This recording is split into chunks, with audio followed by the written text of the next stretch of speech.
European union সহ Canada, Germany ও France সহ আমেরিকার কয়েকটি মিত্র দেশ যারা আছে তারা আইসিসির এই সিদ্ধান্ত মেনে নেবেন বলে জানিয়েছেন। এতে করে আমেরিকার সাথে এসব দেশের কোনো বিরোধ হওয়ার সম্ভাবনা আছে কিনা? ইউএসএ তো স্ট্রেট বলেছেন যে তারা এটা মানে না।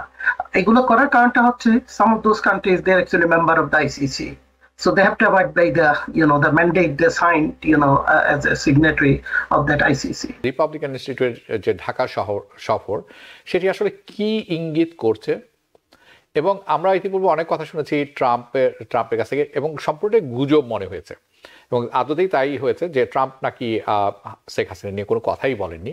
কিন্তু আসলে ওনার অ্যাডমিনিস্ট্রেশন কি বাংলাদেশের সাথে সুসম্পর্ক করতে আগ্রহী? টাকা পয়সা খরচ করে এই রিপাবলিকান ইনস্টিটিউট বাংলাদেশে এই অভ্যুত্থানকে চাঙ্গা করেছে। কিভাবে? তারা লোকে ট্রেনিং দিয়েছে, তারা রেকর্ড বাজিয়েছে, তারা হিজড়াদেরকে প্রশিক্ষণ দিয়েছে ইত্যাদি। হিজড়াদেরকে প্রশিক্ষণ দিয়ে বাংলাদেশে অভ্যুত্থান হয়েছে?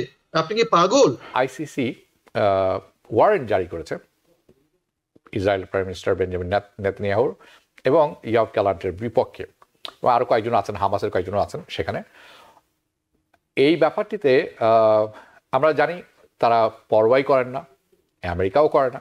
কিন্তু এবার দেখলাম যে ইউরোপিয়ান ইউনিয়ন সহ কানাডা, জার্মানি ও ফ্রান্স সহ আমেরিকার কয়েকটি মিত্র দেশ যারা আছে তারা আইসিসির এই সিদ্ধান্ত মেনে নেবেন বলে জানিয়েছেন। এতে করে আমেরিকার সাথে এসব দেশের কোনো বিরোধ হওয়ার সম্ভাবনা আছে কিনা বলে আপনি মনে করেন? আসলে দেখুন, আমি একটু বলতে চাই, আপনি মিডিয়া নিয়ে কথাটা বলেছেন, আসলে মিডিয়া যেটা হয়েছে, কিছু ভীষণ লেফটিস্ট, কিছু রাইটিস্ট, এরকম অবস্থা হয়েছে। তবে media role is the vital role. আপনি প্রিন্ট মিডিয়া বলেন, ভার্চুয়াল মিডিয়া বলেন, মানুষ কিন্তু বুঝতে পারে কোনটা আপনি বায়াসড অপিনিয়ন দিচ্ছেন। হ্যাঁ, সিএনএন সম্পর্কে আমরা বলি, এবং সিএনএন কিন্তু অনেক কিছু, বিশেষ করে যে গাজার ব্যাপারে কিন্তু আমরা দেখেছি যে তারা সবচেয়ে বড় কমেন্টেটর কাদেরকে নিয়ে আসে, এগুলো কিন্তু কনসার্ন এই একই ঘুরে ফিরে কিন্তু একই লোকগুলো ডমিনেট করে। এই জন্য কিন্তু সাধারণ মানুষ যারা বিশেষ করে ন্যায়পট্টার দিকে তারা কিন্তু সিএনএর উপর তারা হারিয়ে ফেলেছেন। আর ফক্স যেটা কিন্তু অন্য ধরনের, এটা রাইট উইং টোটালি, বা আরো কতগুলো আছে। তো আমার মনে হয় যে ইচ্ছা মতো যে করবে, যেটা আমি আগেই বললাম, এদেশে এখনো পর্যন্ত সামাজিক প্রশাসন ইনস্টিটিউশন গুলো কিন্তু এদেশে কাজ করে এবং করবে। কারণ এটা কিন্তু 50-52, আপনি যেটা বললেন 48-52 যে ভোট ভাগাভাগি হয়েছে, ওইটা মাথায় রাখতে হবে। এদেশের মানুষকে কিন্তু চিন্তা করলে হবে না যে এটা কিন্তু একটা অটোক্রেটিক আন্ডার ডেভেলপ বা ডেভেলপিং কান্ট্রিজ এর মতো জনগণ। এই আমেরিকান জনগণ কিন্তু সেটা আপনাকে মাথায় রাখতে হবে। It's not going to accept whatever they are going to do. আমাদের হাসান ফেরদৌস ভাই কিন্তু আরো সুন্দর করে বলেছেন যে দেখুন, ফেডারেটিভ স্টেট, এখানে স্টেট যেগুলো আছে, ফেডারেল গভর্নমেন্ট আছে, স্টেট গভর্নমেন্টে কিন্তু আপনার জুরিসডিকশন কিন্তু অনেক very powerful. So those are the things. So media, জনগণ এবং প্রতিষ্ঠান, আপনি এটাও বলে যাবেন না যে এখনো কিন্তু 47 কিন্তু সেনেটে কিন্তু কংগ্রেস আছে, হচ্ছে ডেমোক্রেটিক পার্টি, এবং কত 8টা না 9টা বোধহয় সিট, বোধহয় বেশ কম বোধহয় হাউসই আর কি। So this people are not going to stay quiet if ইউড like to do something like this way that way.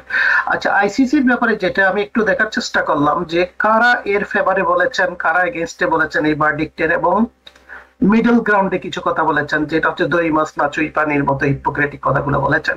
সেখানে আমি মিডল কান্ট্রিজ গুলো দেখি, ফ্রান্সের কথাগুলো আপনি দেখেন, জার্মানি, ইটালি, ইউকে, এগুলো কিন্তু অনেকটা কিন্তু গা ছাড়া টাইপের কতগুলো কমেন্ট করেছেন। এগুলো করার কমেন্টটা হচ্ছে এটাই, ইউএসএ তো স্ট্রেট বলেছেন যে তারা এটা মানে না।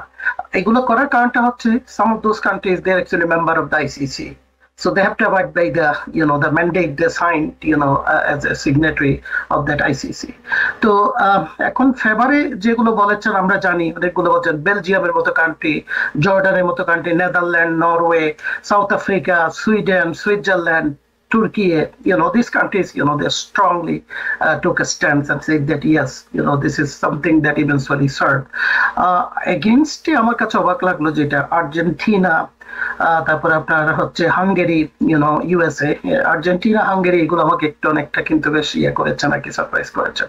সো আইসিসির যে এই ম্যান্ডেটটা দিয়েছেন, এটাকেও তারা বলছে যে এটা antisemitic, anything you say against those people antisemitic, এবং এদেশেও তাদের জন্য রুলস কিন্তু আলাদা। সো আইসিসির যে ম্যান্ডেট, আমার মনে হয় this is international body, it's a signatory organizations of the many countries. আমার ঠিক মনে নাই 111 or some countries, I believe, 124টি দেশ আইসিসির মেম্বার। সো ওভারঅল আমি বলবো আইসিসির যে কান্ট্রিজ গুলো they all in favour of it, কিন্তু কথা হচ্ছে যে কতগুলো কান্ট্রি সেখানে তো সে কোনোদিন যাবেও না, সুতরাং ইটস নট গোয়িং টু। এবং মিডল গ্রাউন্ডের যে কান্ট্রিগুলো বলছেন সেটা দেখা যাবে যখন দ্যাট সিচুয়েশন হয় আর কি। সো এই ভার্ডিক্ট এটা কিন্তু করিম খান যে প্রসিকিউটর সে অনেক আগেই বলেছিলেন, ইভেনচুয়ালি যে এটা কিন্তু আপনার যে ইস্যু করেছেন, I think this is a good sign যে অ্যাগেইন ইনস্টিটিউশন ম্যাটার্স আন্তর্জাতিকভাবে যেটা আমরা দেখছি। কারণ মাল্টিল্যাটারাল কিন্তু এই যে বডিগুলো আইসিসি বলেন বা ইন্টারন্যাশনাল কোর্ট অফ জাস্টিস বলেন বা ইউনাইটেড নেশন, এগুলোকে ম্যালফাংশন অনেকটা করে ফেলেছেন, এবং এগুলো যদি আরো ডিটেরিয়েট করে ওয়ার্ল্ডের যে পিস স্টেবিলিটি কিন্তু অলরেডি অ্যাট রিস্ক। এবং এখন এই যে রাশিয়ার সিচুয়েশন যেটা, যে ব্যালিস্টিক মিসাইল যেটা তারা কিন্তু ইউজ করবে বলছেন, এবং এমন এমন মিসাইল বললো যে কোনোদিন টেস্ট করা হয় নাই এই মিসাইল। সো এগুলো আমরা অ্যাড্রেস করি কোথায়? বলা হচ্ছে মাল্টিল্যাটারাল অর্গানাইজেশন গুলোর কাছে। যে সিকিউরিটি কাউন্সিল আমরা জানি টোটালি বায়াস সিকিউরিটি কাউন্সিল, তাদের একটা কান্ট্রি ভিটো দিলে সবই শেষ। তো আমার মনে হয় আইসিসির এটা টাইমলি, এবং এটা আরো আগে হওয়া উচিত ছিল। অ্যাটলিস্ট মানুষ একটা হোপ দেখবে যে this multilateral organization works and they are actually delivering the verdict that they needed to do. So that is a good sign আমি বলবো যে। এবং নেতানিয়াহু সে তো জানেন সে is not going to say anti-Semitic or whatever they want to say, but people don't go by that. ধন্যবাদ আপনাকে। আমি হাসান ফেরদৌস যাচ্ছি আপনার কাছে। এই যে আমরা আইসিসির যে তথ্যটি শুনছিলাম, রায়টি শুনছিলাম, এই রায়ের আসলে কি কোনো সত্যিকার অর্থে কোনো গুরুত্ব আছে কিনা, এটি একটি অনেক বড় প্রশ্ন। এর আগেও এরকম রায় এসেছে যার কোনো আমরা ইমপ্লিমেন্টেশন দেখিনি, এবং এর প্রতি কোনো শ্রদ্ধাশীলও হতে দেখিনি। খোদ আমেরিকা, ইসরায়েল তুড়ি মেরে উড়িয়ে দিয়েছেন। আসলেই কি এটির কোনো গুরুত্ব বহন করে কিনা এই প্রশ্নের উপর। আর দ্বিতীয় একটি প্রশ্ন আমি জুড়ে দিতে চাই, সেটি হচ্ছে এরকম, আন্তর্জাতিক প্রসঙ্গ থেকেই রিপাবলিকান ইনস্টিটিউটের যে ঢাকা সফর, সেটি আসলে কি ইঙ্গিত করছে। এবং আমরা ইতিপূর্বে অনেক কথা শুনেছি ট্রাম্পের কাছ থেকে, এবং সম্পূর্ণ গুজব মনে হয়েছে, এবং আদতেই তাই হয়েছে যে ট্রাম্প নাকি শেখ হাসিনা নিয়ে কোনো কথাই বলেননি। কিন্তু আসলে ওনার অ্যাডমিনিস্ট্রেশন কি বাংলাদেশের সাথে সুসম্পর্ক করতে আগ্রহী? আমি ভাই প্রথমত আইসিসি নিয়ে বলি। জি, এর মূল তাৎপর্য সিম্বলিক, প্রতীকী অর্থে, কারণ এটি ইমপ্লিমেন্ট হবে না। আইসিসির কোনো সেনাবাহিনী নেই যে ধরে নিয়ে আসবে নেতানিয়াহুকে জেলে পুরবে। এর আগে আমরা দেখেছি বাশির সুদানের 30 বছর ধরে ক্ষমতায় আছে, দারফুরে মহা গণহত্যা চালিয়েছে, তার বিরুদ্ধে অ্যারেস্ট ওয়ারেন্ট জারি করেছে, কিছু হয়নি। তিনি জর্ডানে বেড়াতে গেছেন, Jordan is a member country, তাকে অ্যারেস্ট করেনি।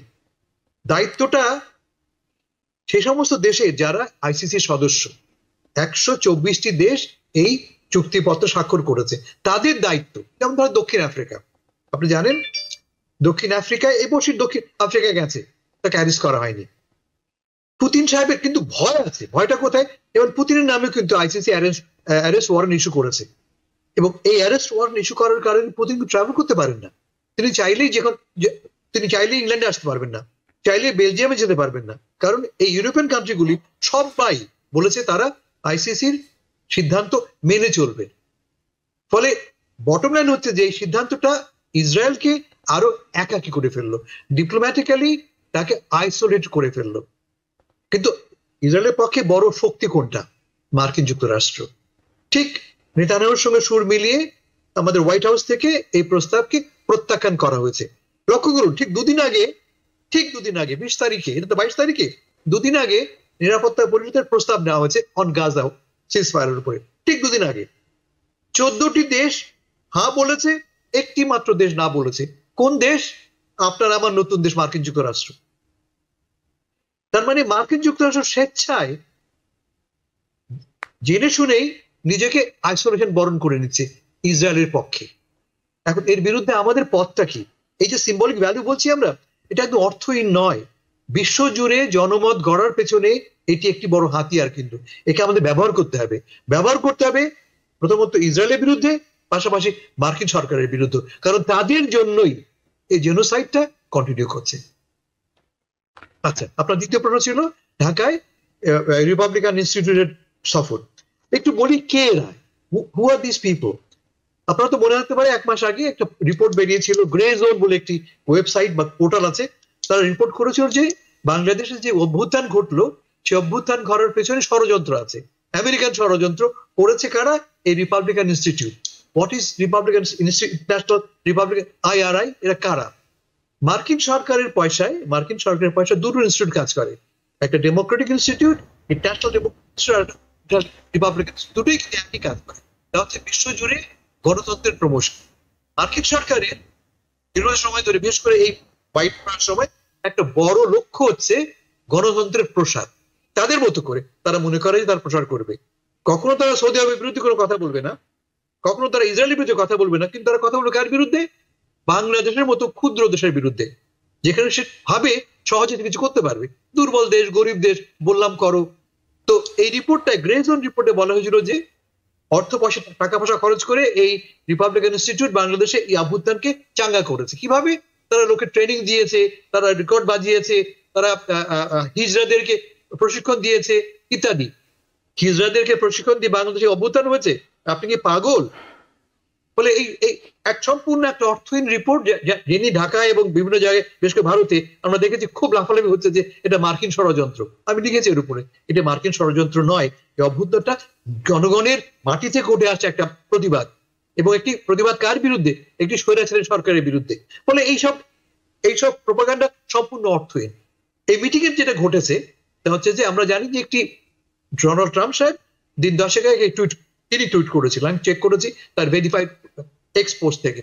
তা হচ্ছে এই যে বাংলাদেশে সংখ্যালঘুদের উপর অত্যাচার হচ্ছে, এটা তিনি নিন্দা করেছেন। পাশাপাশি তিনি বলেছেন যে আমার বন্ধু মোদি সাহেবের কথা তিনি উল্লেখ করেছেন।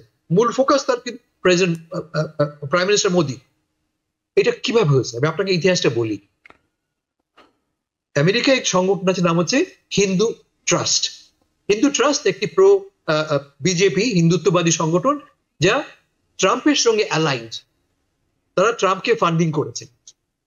ভার্জিনিয়াতে ট্রাম্পের জন্মদিন পালন করে প্রতি বছরে তারা ভার্জিনিয়ার মন্দিরে ডোনাল্ড ট্রাম্পের জন্মদিন পালন করে, এতটা ঘনিষ্ঠ তারা। এবং তারা পয়সা দিয়ে, লিটারালি পয়সা দিয়ে ডোনাল্ড ট্রাম্পের কাছ থেকে এই টুইটটা গ্রহণ করেছে।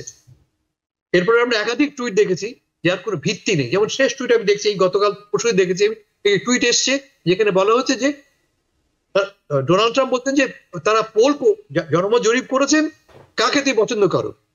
76% পছন্দ করে হাসিনাকে, 24% পছন্দ করে ইউনূসকে। কোথায় এই পোল হলো? কে ওই পোল করলো? কোনো ভিত্তি নেই। ব্যাপারটা ঘটছে আসলে কি? ব্যাপারটা ঘটছে এই যে ভারতে এবং আমেরিকায় অবস্থানরত একদল ভারতীয় হিন্দুত্ববাদী বাংলাদেশের বিরুদ্ধে একটা প্ল্যান ক্যাম্পেইন করছে। আপনারাও দেখেছেন হয়তোবা পত্র পত্রিকায় যে এই ভারতীয়দের একটি প্রতিষ্ঠানের প্রধান স্পষ্ট করে আবেদন করেছেন ডোনাল্ড ট্রাম্পের কাছে, প্লিজ ইম্পোজ স্যাংশনস এগেইনস্ট বাংলাদেশে হিন্দুদের উপরে অত্যাচারের জন্য স্যাংশন আরোপ করো। প্রথম কথা হচ্ছে যে সংখ্যালঘু নির্যাতনের বিরুদ্ধে আমরা কথা বলবো, আমরা কথা বলিও, যদি কম কথা বলি আর জোরে কথা বলতে হবে। আমাদের সমস্যা, আমাদের দায়িত্ব আমাদের সংখ্যালঘু ভাইদের বোনদের রক্ষা করা। তার জন্য মার্কিন যুক্তরাষ্ট্রে বসে একদল লোক ষড়যন্ত্র করবে আমাদের দেশের বিরুদ্ধে, এটা কোনোভাবে গ্রহণযোগ্য হতে পারে না। নিউ ইয়র্ক থেকে সম্প্রচারিত TVN 24 টেলিভিশন বিশ্বজুড়ে বাঙালির কণ্ঠস্বর।